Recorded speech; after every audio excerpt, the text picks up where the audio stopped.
지난해와 비교해 올 시즌 완전히 다른 선수가 된 듯한 급격한 성장을 보여주는 선수가 있습니다. 바로 두산의 김민석인데요. 공격이면 공격, 수비면 수비, 이제는 두산에서 빼놓기 어려운 선수로 자리 잡아가고 있습니다. 그렇다면 김민석은 어떻게 지금의 모습으로 성장할 수 있었을까요? 오늘은 올 시즌 김민석이 달라진 이유를 성적과 세부 지표, 그리고 실제 타격폼을 통해 확인해보겠습니다. 먼저 올 시즌 두산의 상황부터 살펴볼 필요가 있습니다. 김재환이 팀을 떠나면서 좌익수 자리를 두고 새로운 경쟁이 시작됐는데요. 김민석을 비롯해 김인태, 김주호 등이 경쟁에 뛰어들었지만 김원영 감독의 선택을 받아 개막 엔트리에 이름을 올린 선수는 전문 외야수가 아닌 유틸리티 자원 박지훈이었습니다. 물론 박지훈이 좋은 모습을 보여준 영향도 있었겠지만 반대로 생각하면 당시 김민석이 확실한 신뢰를 얻지 못하고 있었다는 의미이기도 합니다. 실제로 김민석은 시즌 초반 주로 대타로 경기에 나섰는데요. 하지만 많지 않은 기회 속에서도 꾸준히 안타를 만들어냈고 조금씩 출전 시간을 늘려가기 시작했습니다. 그리고 4월 7일부터는 본격적으로 선발 라인업에 꾸준히 이름을 올리기 시작했는데요. 6월 16일 KT전을 시작으로는 무려 13경기 연속 안타까지 기록했습니다. 영상을 제작하고 있는 8월 2일 현재 김민석은 리그 타율 10위에 올라 있습니다. 시즌 초반만 하더라도 주전 경쟁에서 다소 밀려 있었던 선수가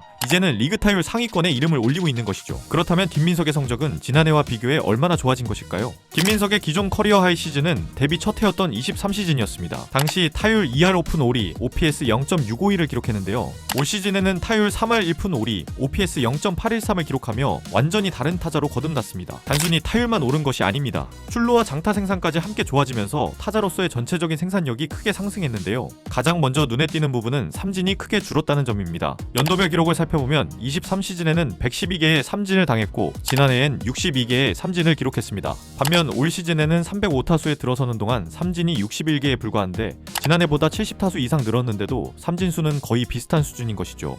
단순히 운 좋게 삼진이 줄어든 것도 아닌 게 전체 투구 대비 헛스윙률을 보면 그 이유가 더욱 분명하게 나타나는데요. 김민석의 헛스윙률은 23시즌 10.5%, 지난해 12.3%였습니다. 그런데 올 시즌에는 6.4%까지 떨어졌는데 지난해와 비교하면 헛스윙을 거의 절반 가까이 줄인 셈입니다. 여기에 스트라이크 존 밖의 공에 배트가 나오는 비율도 24.6%까지 낮아졌는데요. 이제는 모든 공을 따라가려고 하기보다 자신이 공략할 수 있는 존을 확실하게 설정하고 있다는 의미로 볼 수 있습니다. 그렇다고 김민석이 단순히 배트를 짧게 대며 맞히는 데만 집중한 것은 아닙니다.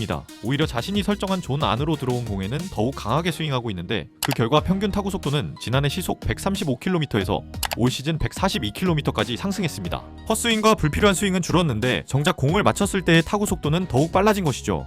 이게 올 시즌 김민석의 성장을 가장 잘 설명해주는 부분이 아닐까 싶은데요. 무작정 배트를 많이 휘두르는 것이 아니라 자신이 칠 수 있는 공과 칠 수 없는 공을 구분하고 노리는 공이 들어왔을 때는 확실하게 강한 타구를 만들어내고 있습니다. 여기에 만족하지 않고 김민석은 시즌 중에도 계속 변화를 시도하고 있습니다. 김민석은 일반적으로 다리를 높게 드는 레그킥을 활용해 타이밍을 잡는 타자입니다. 레그킥은 체중 이동을 활용해 강한 타구를 만드는 데 유리하지만 다리를 들고 내리는 동작이 큰 만큼 빠른 공의 타이밍이 늦을 가능성도 있는데요. 실제로 최근 삼성과의 3연전에서 타이밍이 계속 늦는다고 느낀 김민석은 다리를 들지 않고 토탭으로 치는 연습을 시작했고 SSG전에서는 경기 중 토탭으로 전환한 모습도 보였습니다. 빠른 공의 타이밍이 늦거나 장타보다 정확한 컨택이 필요한 상황에서는 하체 동작을 줄여 준비 시간을 단축하는 것이죠. 자신의 타격폼을 하나로 고집하기보다 투수와 카운트, 경기 상황에 따라 타이밍을 잡는 방식을 바꾸고 있는 것입니다.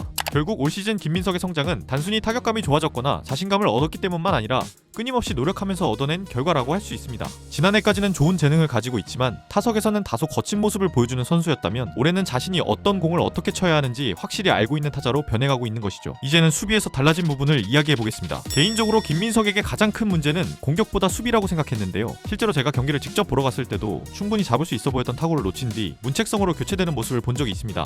그만큼 이전까지 김민석의 수비는 안정감과는 다소 거리가 있었는데요. 김민석은 고등학교 시절 내야수로 주로 뛰었고 프로에 입단한 뒤 본격적으로 외야 수비를 시작한 선수입니다. 외야 타구에 대한 경험이 부족했던 김민석은 타구 판단이 한 박자 늦었고 그만큼 첫 발도 다른 외야수들보다 늦게 나가는 문제점이 있었습니다. 하지만 올 시즌에는 수비에서도 분명히 달라진 모습을 보여주고 있습니다. 물론 정수빈처럼 넓은 수비 범위를 앞세워 어려운 타구까지 잡아내는 수준은 아닙니다. 다만 이전처럼 평범한 타구를 불안하게 처리하는 모습은 줄었고 이제는 적어도 리그 평균 수준의 수비 범위는 보여주고 있다고 볼 수 있는데요. 먼저 지표를 통해 살펴보면 김민석이 롯데에서 주로 중견수로 뛰었던 23시즌 수비 범위를 나타내는 레인지 RAA는 마이너스 7.19였습니다. 평균적인 중견수와 비교해 수비 범위에서 상당한 손해를 보고 있었다는 의미인데요. 반면 올 시즌에는 좌익수로 뛰면서 레인지 RAA가 음수가 아닌 양수로 돌아섰습니다. 즉 수비가 갑자기 리그 최상급으로 발전했다기보다는 평균 정도의 수비 범위를 보여주기 시작한 것이죠. 다만 여전히 해결되지 않은 문제도 있습니다. 바로 약간 약한 송구 능력인데요. 올 시즌 김민석의 암 RAA는 마이너스 0.67로 개인 통산 가장 낮은 수치를 기록하고 있습니다. 타구를 따라가는 능력은 좋아졌지만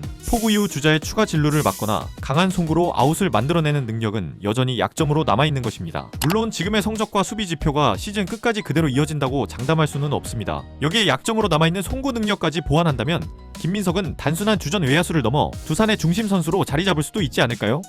오늘도 끝까지 영상 봐주셔서 감사합니다.